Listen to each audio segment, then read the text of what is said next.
with you. So I just want to check that we are live. One of you guys needs to go on Facebook and check. Right. It's always, we've got viewers. We must be on. Oh, we've got viewers. Good. Cool. Are we? No, I don't see people coming. There we go. Yeah. Jude McCoy. Jude always on. Dude. See, we were worried. We were giving you a shock too. You have to. It's the same 5 or 10 names that come on first. Fair play, guys. You're our biggest supporters. It's always good to have you. Oh, we love them all. It's like the parents that bring the kids to the football. There's always the same parents there at the side cheering them on. But it's the way. Who's these guys thinking they can get around us by calling us gentlemen? I mean, I'm sorry, but called gentlemen. Usually, I'm being called gentlemen. I'm being asked to leave a pub. Yeah, that's right. Time, gentlemen. God, yeah. What about that Facebook outage? I didn't know what to do with myself for a day. No WhatsApp, no weird messages from my friends. Evening. It wasn't even a day. It came. What was it? About 4 o'clock. 5 o'clock. Yeah. I was worried. Oh, my mic isn't right. Hang on, my mic. Okay, so guys, how's your week been? Bren, how's your week been? Busy. The practice is just absolutely steaming through. So many people trying to find vets. You know, there's a vet shortage out there anyway. You've then got 20% more pet owners. You know, I think every practice out there. So you guys, if you're trying to get in touch with your vet, bear with them. Massive shortage of staff, massive issues with trying to get in. We've got reports eventually standard people traveling more than 100 miles to go and see a standard vet because they can't get in because so many places have closed their lists. What are the issues, guys? Give me like 3 bullet points. What are the issues? Why is there not enough vets? I mean, bloody hell, I heard there's more and more vets per pet than there's ever been. Why is there not more vets coming in? What's the issue? It's about length of time that the vets stay in the profession before leaving due to stress. Okay, massive. It's gone down from when I qualified and Nick qualified, about 25 years was the average time span in the profession. And it's down to, can you believe it? 3.5 years. No. 3.5 years. That's not true. That is absolutely. So there are people that will stick with it, but there's so many people that will just go, this is clinical practice, okay? But they will get the qualification and they'll go and do something else. Whoa, that's an unbelievable figure you're after giving there. I can't believe it's that low. I knew the stress and that, you know, you always see it up there at the top kind of stress-inducing, worrying kind of when mental health issues and stuff. I can't believe the figure's that low. That's a real indictment, isn't it? Bloody hell. Yeah. So, well, you know, all sorts of issues around that with, you know, how treatments affect pets and that emotional relationship and everything else.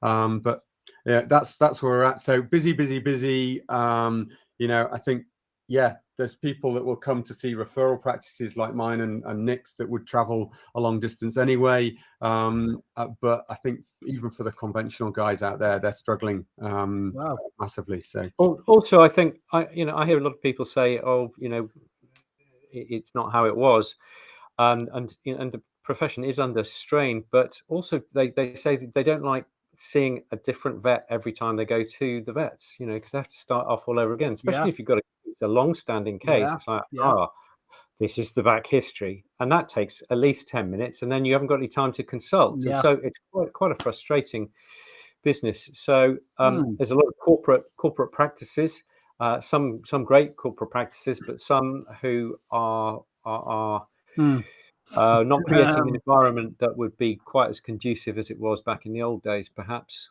If I'm trying to be fair. Oh, come on, let it out, Nick. There's a quote there about private practices. There was a quote from the Bloomberg piece in 2017. I'll never forget it. It was fantastic.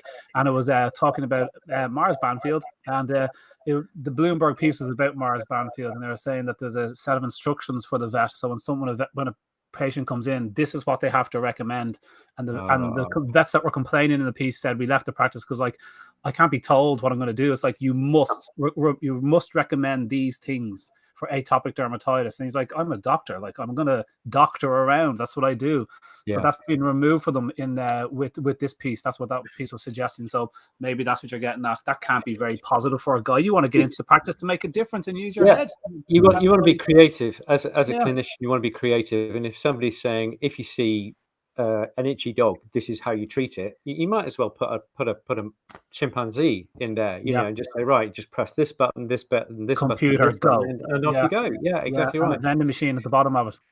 Totally. How about you, Conor? How about you? How's your week been? Lads, I'm trying to think of something interesting I did for the last 7 days, but I would just be making it up. I was just going to say I went for a swim, but it's just not true. I haven't really done. Mate, just lie. I've been looking after his daughters. That's what's going on. I went for exactly the usual stuff, like just the usual. There's bombs going off and my ears are ringing. And I'm just staggering around trying not to have a glass of wine. But I went for a lovely walk. This is a sad story, but I went for a lovely walk in my favorite mountain area this morning, and there was somebody been fly tipping, and I've got photographs taken, and I'm going to put them up on my page tomorrow. And I'm so annoyed. Dirt, junk everywhere. A burnt out car. They rob the wires over here and they burn them in massive piles to burn the plastic off to take the copper out of the wire. So there's just fires everywhere. I mean, this is one of the most idyllic places in Wicklow, which is one of the most idyllic places in Ireland. And it's like, oh my God, I was so annoyed. So that ruined my walk. On a positive note, I am totally revamping my website. So now I've met these guys that I get on really well with, and it's just like they're just taking it in hand. You pay them a horrible amount of money, and then they go off and then they restructure it and they say, yeah, your content is okay, but your approach is absolutely awful. And it's like, oh, I kind of suspected that. So it's good to have that in the background cooking away. So that's happening. But tonight, guys, is actually, I haven't had a go yet. Yeah. I've got. Go on, Nick. What was your week? Oh, yeah. Nice. I've got my advanced copy in it. Real paper, not an electronic copy that we had earlier. Very nice. So it's fantastic. The thing is, we've read it. All three of us have read it. So I'm going to just put it on my bookshelf in a really prominent position, so that very nice. Can admire it. Oh, I was just resisting. I thought I'd be nice to you guys and not say mine's arrived. Oh yeah, I've got mine, but it's down in my brother's shop where I get everything delivered to. I just haven't picked it up yet. But now I feel left out now. I don't have it in my hand.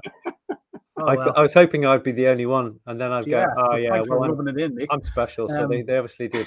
They sent me mine before they'd even written it. That's how special our relationship is. That's how much they value the raw father. Who's what's on? Yeah. So do you want to do the Patreon bit, Nick, and tell us who's sponsoring the show tonight? Yeah. Well, I'd say thank you to World Patreon today. Go on, Nick. You froze for a moment. Okay, so yeah, I've been doing a lot of work with Patreon. They're a great bunch, and I'm trying to put up lots of information for them. Thank you very much, people, for putting in $1, $2, $5 every month. It makes a big difference. If lots of people do that, it means it's no major skin off your nose, and it really helps us. We have started talking to the lab about the new analysis of kibbles. And that's really exciting. We got that email back from the lab, and so watch this space. We're going to move forward with that. We'll keep you posted every step of the way. So thank you again, the Patreon people. I'd also really, really like to thank Carla. Carla at No Bull, just natural health for dogs. No Bull, just natural health for dogs. There's the thing. Carla's great. She didn't know much about nutrition 10 or so years ago. Now she's very, very, very clued up, and she's looking after, she says here, they've got 23,000 members in just 18 months on that. Yeah. It's crazy figures. A nutrition and natural health group. So basically everything to do with dog and natural health rearing. Lots of care professionals, canine health professionals in the group. They do have a website, which is the same. You just Google those. And she says they are there is no arguments, no rudeness, no condescending idiots. No bull. Anybody who wants to argue just gets booted out really quickly. It's about helping, it's about nurturing, and everybody enjoying their journey. Nobody has all the answers, not even us. One of the admins of the group just messaged me and said, "Would I show people tonight her handiwork?" What's that? What's that? We can't see it. It's a really bad picture. Here we go. There, she made a meat bren. So it's got muscle eyes and a broad nose. There's no glasses on that, and therefore it can't be me or Nick. And she must have sent it to you, because with no glasses, that means it's Conor. Meat bren. So if anybody would like to make a meet Nick next week, we will show up your photographs. If your child wants to do a doodle, whatever, we'll post it up. Okay, that's competition. Yeah, there we go. Doodle competition. So listen, guys, tonight is about I was going to say vomiting, but then we were going to say regurgitation, and I am not quite clear on the difference between those two. And you guys are adamant that we need to make the distinction. So who wants to start us off? Okay, so the way I look at it is that vomiting involves your stomach ejecting material that's in the stomach, whereas regurgitation is a much less structured, organized process. So the way I look at it is that if imagine you've got a bowl, a pan of water on the oven, okay, and it's turned up to the top. So it's really, really full. So regurgitation is that water bubbling out over the top, and causing steam and damage and what have you. Whereas vomiting is when you pick up the pan and you chuck it out the window. Or you chuck the contents out the window, should I say? Okay. Yeah, you actually eject the contents of that. That would be an easy way to look at the two. However, there is quite a lot of overlap, and sometimes it's like, oh, was that regurgitation or was that vomit? Or sometimes it starts as a regurgitation, and then they go, let's just get rid of it anyway. So there we go. So it's important to differentiate the two, and there's a lot of reasons why dogs may vomit. So, but we just wanted to look at one or two causes of vomiting. We might do vomiting as a thing on its own, but we really wanted to concentrate on regurgitation, because on the no bull, as the name suggests, there's a lot of bullies, there's a lot of brachycephalics, and they get quite a lot of regurgitation problems. Brent, what are your thoughts on vomiting? Yeah, I would definitely say the big one for me, I see a lot of regurgitation that people mistake for vomiting, and it is literally that whole, we'll talk about in more detail. And guys, if you've just had your tea or you're still eating whilst you're watching us right now, I do apologize. There's going to be some graphic noises in a second. So just Lorian Coates says, "Sorry, I'm late. I was just clearing up some dog sick." How topical. Welcome to the show. I would absolutely say, look, dogs and cats are built for ingesting stuff and just ejecting stuff that's not right for them. So they are very much predisposed to vomiting at a much lower threshold than even we are, and certainly than other species. So I would just really get used to the fact that actually slightest bit, if there's some bits of bone that they don't quite digest, what's going to happen? They're going to go, okay, and bring it back up. But they're not just going to go what, because that is regurg. So if your dog looks slightly uncomfortable and then just turns the head and just goes what, and it's back, and it's almost like taking them by surprise, and you by surprise, it looks like a tube of food, that's regurg. If they've really done abdominal thrusting, there's a lot of, and they're wandering around and it's really going for it, and then they bring it back, especially if there's yellow bile in that, that's proper vomiting from the depth of the stomach. Okay. Right. And that's really the bit that we then have to differentiate what may be causing that.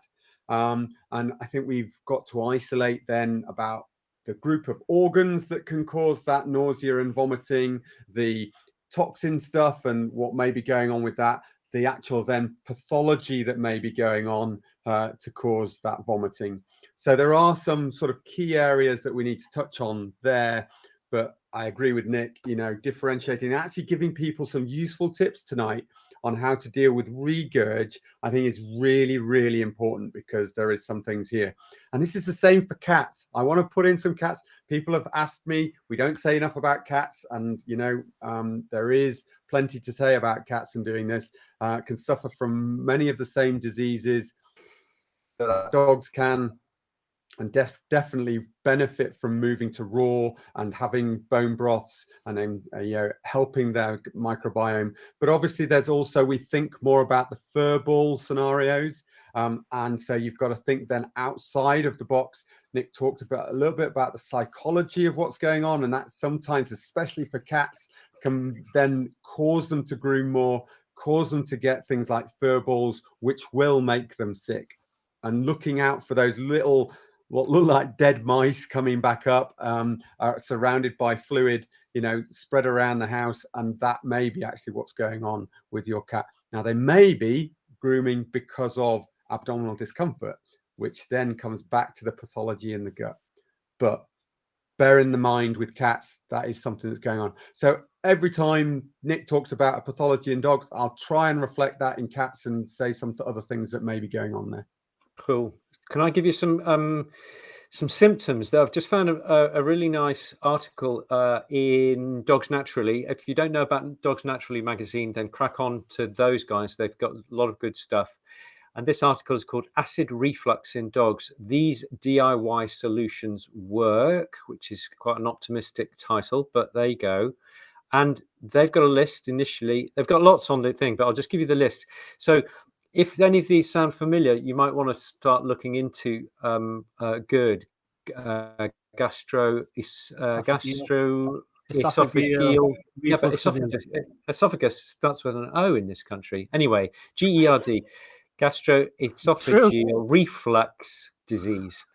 Okay, so acid reflux symptoms: air licking, jaw snapping, drooling, licking his own fur or fabric on his bed or couch, trying to eat specks of dust, leaves, or anything he could find, like trying to soothe the burning throat, gulping or loud swallowing, dry retching, harsh coughing, gagging, vomiting with food or clear fluid, stomach or throat gurgling. That's quite common. And you might also see bad breath, wheezing, loss of appetite, weight loss, signs of pain like whining while eating, low activity after meals, fever in severe cases. And when you've had it for a long time, you can see losing hair and getting really brittle nails as well. So it's quite a broad spectrum, but basically reflecting poor mineral absorption. Yeah. And Nick, we were talking just before we came on, because we both read quite a lot of the same stuff here. Just give the guys an understanding, because most people think GERD, that's hyperacidity. What's the sort of out there in the books that we've been reading? They do. We all jump in, and as vets, I think we definitely jump. Oh, this is hyperacidity. Here's your omeprazole. Off we go. Stomach-related issue. Yeah, that's what they think. Right. Because your stomach produces acid in order to protect the rest of the gut from bugs, but also to dissolve proteins and fats and what have you. So in this lovely bag, mushy bag of that we call the stomach. But you can also get low acid, and low acid is not uncommon at all. And low acid now. So let's talk about pH for 2 seconds. pH is divided into, in the middle, which is neutral, neither acid nor alkaline, is pH 7, right in the middle. Okay, it's a 14-point scale. So the middle is if you get a really low acid, is pH 1. That's acid. Okay, but some people talk about having low acidity in the stomach. They don't mean it's very, very acid. They might do, but I don't think they do. They mean that there's not enough acid being produced in the stomach, and when you don't produce enough acid, it's called achlorhydria, okay, which is a wonderful name, but it just means your stomach, which is meant to produce, a litre a day of acid, is only producing half a litre a day. Therefore, you're not digesting your food properly. Therefore, the rest of the digestive process is not going to work properly because of that lack of acidic digestion. Does that paint a picture initially?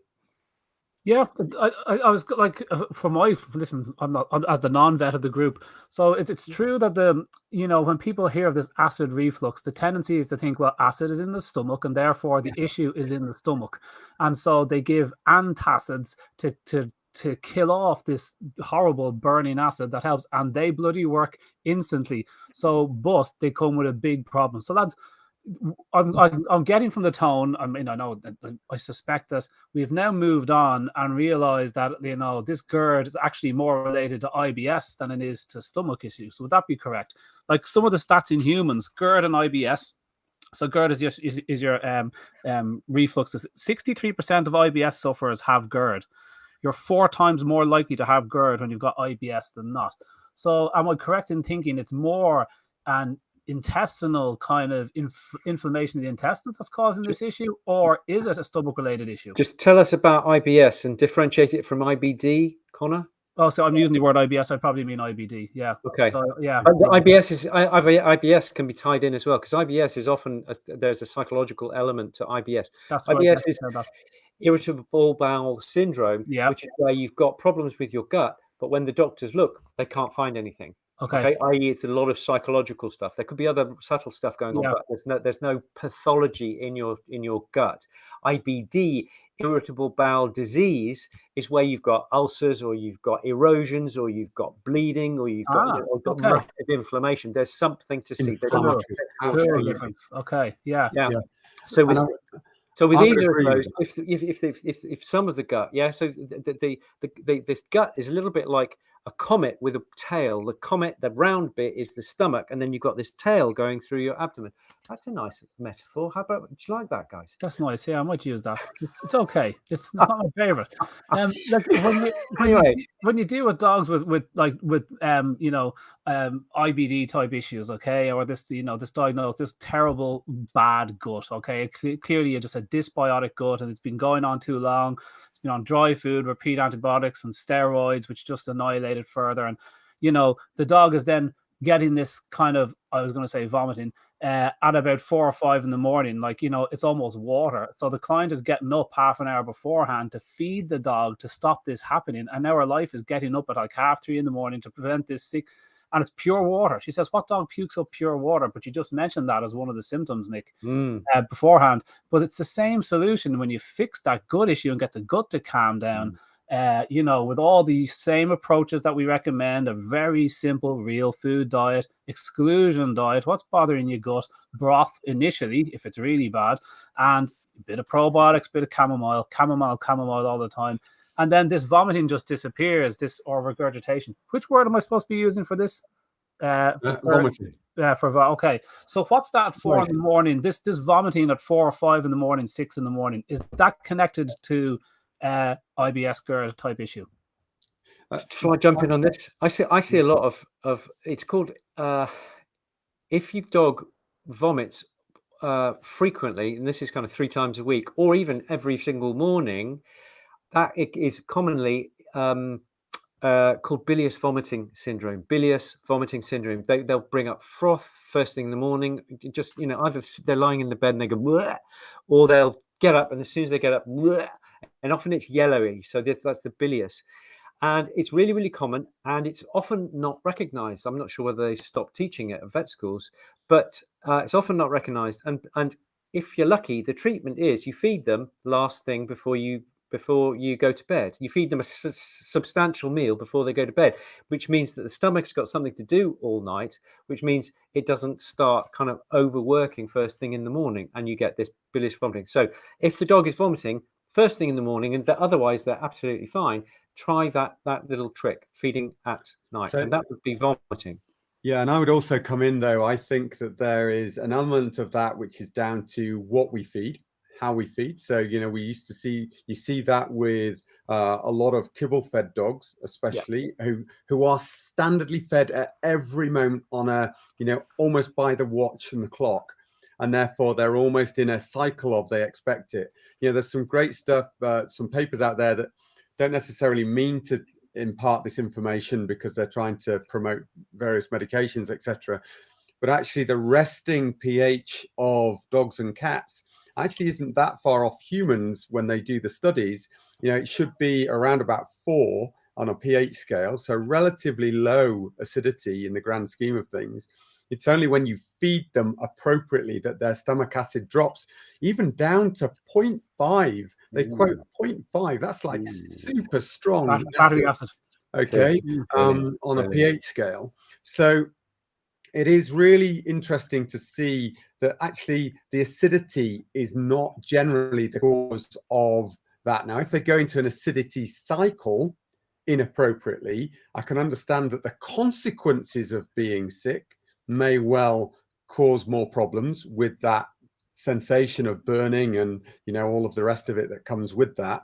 But I think the actual underlying inflammatory condition or whatever's going on in the gut, or the pathophysiology, as you know, Nick was saying about the mental input on these, and I've seen a lot of behavioral dogs that actually go through this process of bilious vomiting almost as a, you know, they're stirring, they're almost hyperreactive at that in those early hours for various reasons, and that leads to, because there's nothing else to do, it leads to the gut hyperactivity and what then comes that's back. interesting. What Nick was saying there about the difference between IBS and IBD, where IBS is you haven't quite pinned down what's going on and there's a big stress relator. So that's exactly what this article is about. IBS you're 4 times more likely to have GERD with IBS. But they put equal emphasis on simple diets, elimination diet, and possible food results, and the other 50% is stress. And to give people an example of why stress wrecks your gut so much, when you're walking down the street and you're just having a good time, and then somebody jumps out at you and goes, Brady, and gives you a shock, you clutch your gut, don't you? You don't do anything else. You're like, oh, and you clutch your gut. Very few people actually get ready. But that stress response, so cortisol just lashes into the system and switches on everything. And a lot of those chemicals are based around squishing your gut and getting all the blood away from your gut, because your gut takes up all this huge amount of power, squishes the blood to pump it into your hands and feet, and your face, that's why you flush, ready for fight and flight. Okay, so that's the stress response in a major way. But when you have small amounts of stress all the time, every time you go out for a walk, you react really badly to black dogs, Dudley's case, or, you know, you just bark at every dog or you're stressed or whatever the major stressor is. Someone asked, is stress related? Absolutely. And in dogs. So stress at a low level all the time leaves you in a perpetual state of it's like the ad for Buscopan, where the woman's stomach is twitched up like a knot, and that causes a dysbiosis all the time. It causes malnutrition through malabsorption, and you start to get these gut issues. And the behavioral kick on from that is that instead of getting good bacteria that give you all the good byproducts, butyrates and GABA and the stuff that keeps you calm, you get the shitty toxic byproducts and none of the good stuff. So you get this snowballing negative behavior. So it's hard to know, like, is it the chicken or the egg? Like, when you say behavior and GERD, is it IBS and GERD or IBS and behavior and GERD? Because they're all so intricately linked, you know. So it's interesting with the vomiting side on that, but on that I know very little more. But yeah, so in human circles, it's 50-50 diet for IBS, diet or stress. Isn't that mad? Brilliant. Brendan, just tell us about why brachycephalics are overrepresented in the GERD diagnosis. So there's a number of anatomical issues. Now, we all talk about the Boas surgery because of the airways and the upper airways and what's going on there.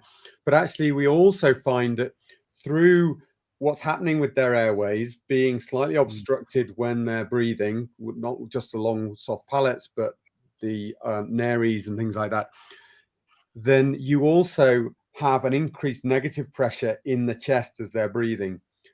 For these very young animals, the diaphragm, which rests between the chest and the abdomen, there's a tissue layer that separates the lungs from the abdominal organs. Now, as the esophagus, the food pipe, comes through the chest and lands into the stomach, that's where the esophageal sphincter comes through, the cardiac sphincter, we call that, of the stomach. That can sometimes actually herniate because of that negative pressure back into the chest. We call that a hiatal hernia. And that actually popping back into the chest means that the valve stops working properly on the wrong side. And you actually get reflux, so almost siphoning back of the stomach material into the esophagus. That can cause increased scarring around that, that valve. You then start to get strictures. That can then develop effectively a difficulty passing the normal food material down into the stomach.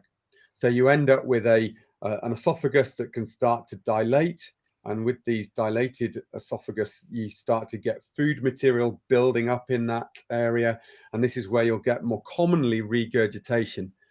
Add that on top of a difficulty breathing, then if they do bring that food back up or have a reflux of material back up, they are more likely to actually inhale that and suffer from aspirational pneumonias. Bloody hell. So if you have frequent problems with a short-nosed dog that's have breathing difficulty and you've got frequent issues with regurgitation or vomiting, then please do get them checked out on a regular basis to have their chest listened to, because many of these will suffer low-grade aspirational pneumonias, which can massively impact their health on top of all of their other issues. So what of the vets, coming back to the antacid bit, what are the vets that focus on when they see this acid reflux or acidy issue coming up? What is the problem with using antacids to control that? It's a sticking plaster, firstly. Okay, you know, Yeah. you're not dealing with the primary disease. You are effectively trying to throw something in to affect a reduction in the acid damage that may be going on. Now, there's lots of stuff. I love the name GU, so gastroduodenal ulcerative erosion disease, which effectively comes as GU. So they often will say, well, you know, let's start chucking in antacids. Now, there is on the latest research, which was done in 2018 by the American College of Internal Veterinary Medicine, I think it is. They talk about actually there is very little effect of a lot of the standard antacids that are used, including, you know, things like calcium carbonate that they used to throw in to try and neutralize the acid.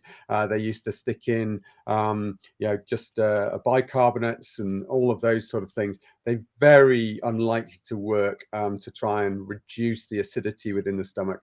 On top of that, things like ranitidine and cimetidine, they've also found very limited use to increase healing times for these products. And in fact, actually, there was a big scare about Zantac, which is ranitidine, and actually the issues with growths that could cause on the human side. There's big lawsuits underway about that as a way of treatment. I think the only thing that they did find that worked in the UK was the Gaviscon Plus, whatever that was called, where it actually creates, because it's got alginate within the product, so it actually creates a frothy cushion to stop the acid being able to rise to the cardiac sphincter and Good old seaweed. out. But it's not a great product in its own right. They use quite a lot of aluminium in a lot of antacids as well, like really scary. But that's an aside. So let's go away from that for a moment. So really what's left is this proton pump inhibitors, the omeprazoles, that are out there. Now, two papers back in 2012 and 2014, I think it was, BSAVA and the American Veterinary Association, I think it was they talk about the very limited effects. Now, this is to do with treating H. pylori, where we would give an antibiotic and an antacid to try and rid the body of these particularly nasty bacteria that can cause stomach tumors in people, and was proposed as a cause of chronic vomiting in dogs, chronic inflammation of the stomach. But they actually found in dogs and cats very limited effect in treatment if you added in any antacids, including omeprazoles at that time. Now, this latest bit of research, 2018, talks about, is there a relative benefit of using omeprazole? And I think the jury is still out, because I've still got to go through all of the individual references within that, because it depends on what you're feeding. And I think actually you've got to address the underlying disease, as Nick was talking about earlier. You know, the level of inflammation that can be caused for many of these dogs, which are actually still on kibble. I know you guys out there aren't using kibble that often, but there are some people out there, you know, still using that and dealing with that underlying disease going on first and foremost. is so important. Where's the sense, Nick, in an anti-sick injection to stop the dog getting sick regularly? Where is the sense in that? I think if the dog is vomiting so much that they're dehydrating and they're losing a lot of acid by through the vomiting, then just as a plaster, yes. But if you've got to give that for any length of time, you're probably missing the point. There's probably other things, other stress issues or other drugs issues or wrong diet. I have to just really, really emphasize at this stage, the way to, first of all, look at these guys is to do some food trials with raw food, talk to your food supplier, raw food supplier, and say, right, let's get some single protein trials to see if it's just a dietary issue. It's the middle of the digestive tract. You know, it's very likely to be due to some intolerance to a protein. But also, by going on to a raw food diet, you drop the carb load because of kibbles of 30 to 60% carbohydrate, which reduces your insulin resistance. And insulin resistance has also been can have problems with the nerves, with neuropathies, which can then affect the stomach and the vagus and the motility of the gut. And so I think, you know, take home message would be really, this is an opportunity to think very strongly about going for a raw food diet to lose weight. Obesity is another cofactor which will predispose to GERD in humans and therefore in dogs. And so I think raw, it has to be the first stage. What's interesting is that the diet advice here for humans, for coming back to the IBS and GERD papers, they were saying, look, it's either diet or stress with IBS, where they couldn't quite pinpoint, as you're explaining to us, the cause of the irritable bowel. But they said for the diet, they recommend low FODMAP. And to be honest, I had to look up FODMAP. And FODMAP stands for something we don't really care about: fermentable, oligo, monosaccharides, polyols. In other words, a low carbohydrate diet. So for humans, omnivores, plant eaters to a large degree, we are recommended to get off the carbs, and particularly ultra processed carbs mentioned in the paper. And here we are feeding these kibbles where, like, how could that be a good idea? So clearly the idea is getting off raw or cooked, if cooked works, because sometimes cooked can work, even a broth, whatever works. And some dogs get so badly along the way that just a nice little broth does the job. But something simple, if you're already raw feeding, change your proteins, but also change your supplier. Don't just be tied to one, but you never know what's going on, and make it really, really simple. The two additions that I love for shock guts is going to be canine probiotics, whatever flicks your switch in that regard, and German chamomile, guys. The science is done on German chamomile. It just has it's like 2% of it is volatile oils, which is almost unheard of for a herb. It's got hundreds of studies behind it, but on guts, it's very, very strong. They're not quite sure why it helps with acid reflux, but with IBS, I'm not quite sure the difference now. I'm going to have to really check myself when I use those three letters again. But it's very, very strong, very, very effective. It's an antispasmodic of the gut. They think that with GERD and IBS in that paper was something to do with the motility of the gut. The gut is so inflamed, it's just not moving the food along, and that's what's causing the issue more than anything else. Chamomile is an antispasmodic of the gut, and an anti-inflammatory of the gut, that gets it to calm down. So of all other things, that's why I'm self-plugging here. My product Biofunctionate, very, very popular for guts. Guys, that's 35% German chamomile, and I do believe it's one of the active ingredients. There's other things you can add in. The ingredients on German chamomile, half them you have in your cupboard. So, there's different reasons we use them. There's an article on my site to explain that, but just start with German chamomile to cool off that IBS issue with the change of proteins, as Nick was saying, is definitely the first place to go with this sick, because the sick seems to evaporate then. It doesn't seem to be an issue once you deal with that end of things, as you've been saying. The other thing, if we're talking about herbs, there's a few herbs that you need to think about. The obvious one is tree bark powders, slippery elm powders. The other is marshmallow root, which can be more sustainable. Also think about fennel seed. You can also make a tea out of fennel seed. You can make a tea out of chamomile as well. How does that work? What's so cool about the fennel seed, Nick? Fennel seed, it's a carminative, so it's again very high in oils, calms the gut, helps with digestion. If you go to the Indian restaurant, they'll give you an aniseed ball. So fennel seed is aniseed, essentially. So it helps you to digest your food, helps it to go down the right way, helps motility, anti-inflammatory, and what have you. Nice.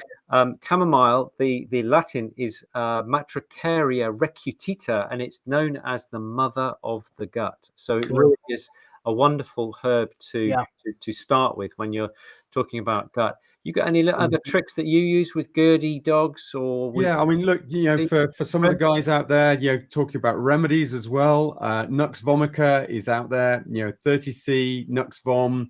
If you've got a dog that's, really being sicky, rather than necessarily giving an anti-sickness drug that may interfere with, if there's anything else going on more serious, at least you've got something to reach for that, shouldn't cause any major issues. Can you buy that over the counter, Brent?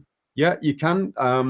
As a 30C, actually quite a lot of herbal shops. There are some pharmacies will still sell them, so you can get them as a 30C. Any stronger than that, you'll have to see a qualified professional.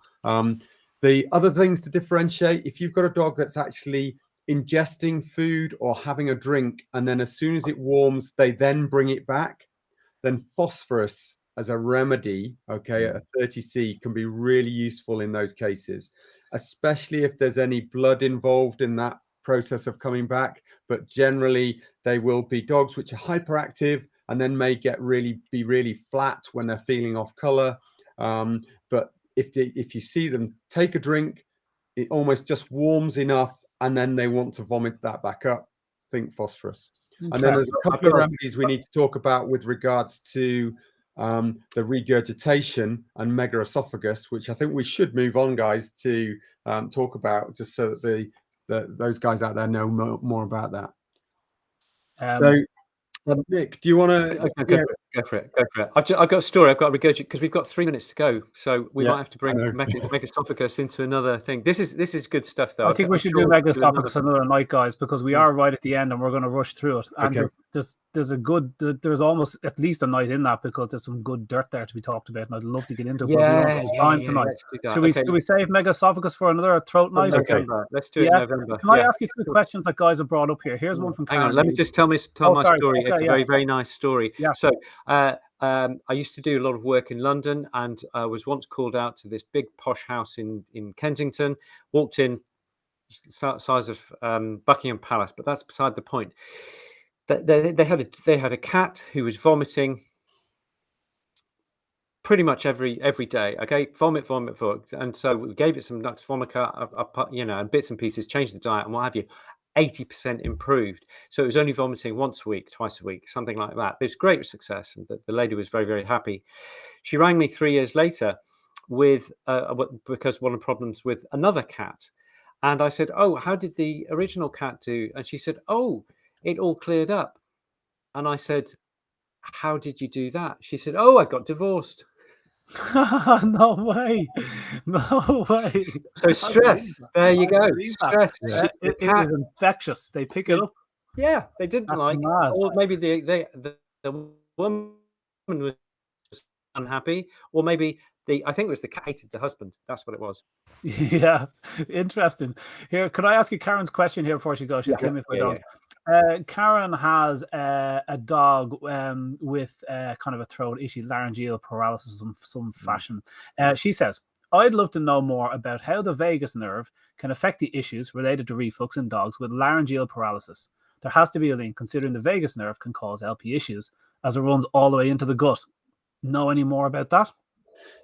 Oh, there's a couple of things there with regards to where the vagus runs and the recurrent laryngeal nerves and where they come out of the spine as well. So you've got a couple of issues. If you've got any lesions in the lower cervical, so the lower neck and upper thoracic region, there is some feedback which can cause problems both with the nerve that comes out and feeds back to the larynx, but also which will affect the vagus and the stimulation of the parasympathetic system, which is why they can also get tachycardias and those sort of things. So think about, have they had an injury that may have been an avulsion, a sudden limb injury, a knock, something that's maybe, even if they've run straight into a tree, that's a spaniel trick, okay, or that they've done a somersault, that's a whippet trick. Put a lead Okay, to it, lead in the collar.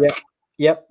Those sort of things as well. All of that can cause wrenches to the neck and can cause some damage there. So yeah, a couple of certainly things with regards to that. Nick's talked about some of the issues that you get with the effect on the neuropathies when you've got various levels of insulin production. I would say something that I've been looking at with all of these nutrition stuff is actually also being aware of the relative proportion of fats to proteins, because excess protein will actually still go through a pathway to be converted into glucose and stimulate an insulin response. So it's actually, and also the level of satiety you get if you increase the fat levels within foods. So if you've got a dog that you can get to tolerate a higher fat proportion, often the satiety that they feel will probably suppress those hunger pangs in the middle of the night. Whereas if your protein level isn't necessarily too high, then there may be a stimulatory effect on the level of glucose that they produce. I wonder, has anything been done on that? Is there anybody else that's looked into that? Surely there is.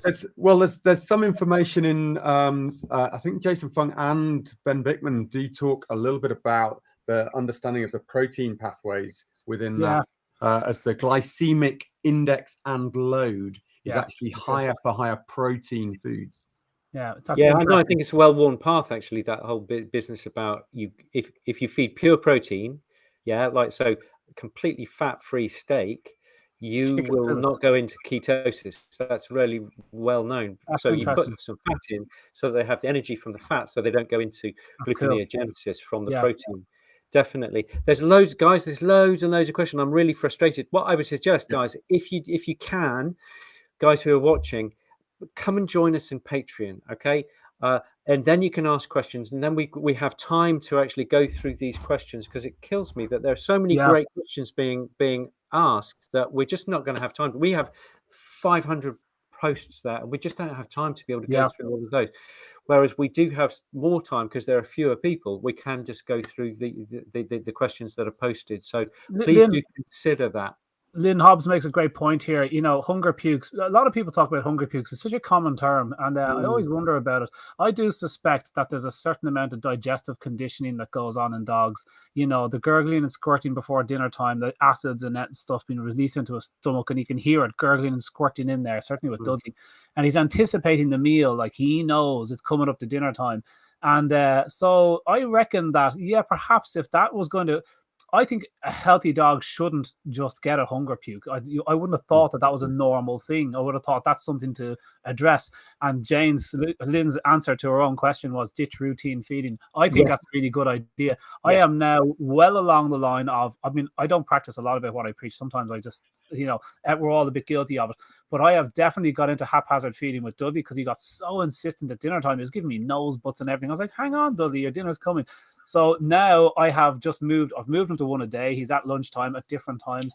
But if you're stuck to the 2 meals a day, start to vary the meal times, because if it is some digestive conditioning and that creates some sort of response in the dog, which shouldn't be normal in a healthy dog, but still, well, then start varying up your meal times. It's fabulously healthy for them, and they don't know when their meal is coming, and it relaxes them a bit more. So it's set triggers for dogs when they start doing this nutty behavior. This to this, it's now 10 to 8. Now I see her going to the fridge. Now she's here. So it's boom, boom, boom, and they have this response. So throwing them out is a good idea with haphazard feeding. So I really like that idea. Patricia Getton has convinced me to move to 1 meal a day in and around 12 to 2. And it's within 4 or 5 days. Dudley's behavior in the morning time is great, and the evening time particularly. It's great. He's not expecting that food. So, he expects it at lunchtime, but it's not so bad. So, just remember, food, you can give them love. Okay. Yeah. Still love you to bits, just like this one. Even if you don't feed them for 24 hours, or if you give them irregular foods,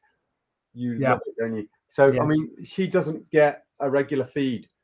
She might get food late at night. She hasn't been fed today yet. She might get food in the morning.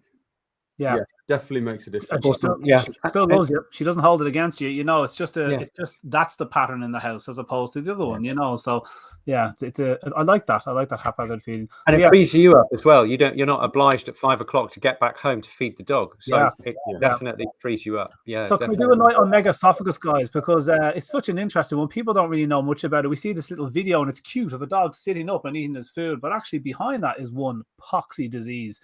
And I'm sure there's a lot of people that have been affected by it. It'd be nice to do a night on that. Should we do it next week? Yeah, you happy to do it next week, guys? While we're on a run. We can do that.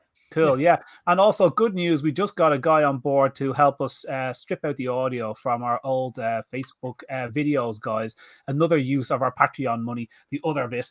And we are going to take out the audio, chop it down and make it into a nice, more concise kind of a podcast offering. So Tuesday nights is busy for lives, we realize. So now we'll strip out the audio, we'll put that up on Patreon as well. So now when you're walking down the road, you can hear our voices in your ear. So that'll be fantastic too. Have you got your best deep voice on? Don't do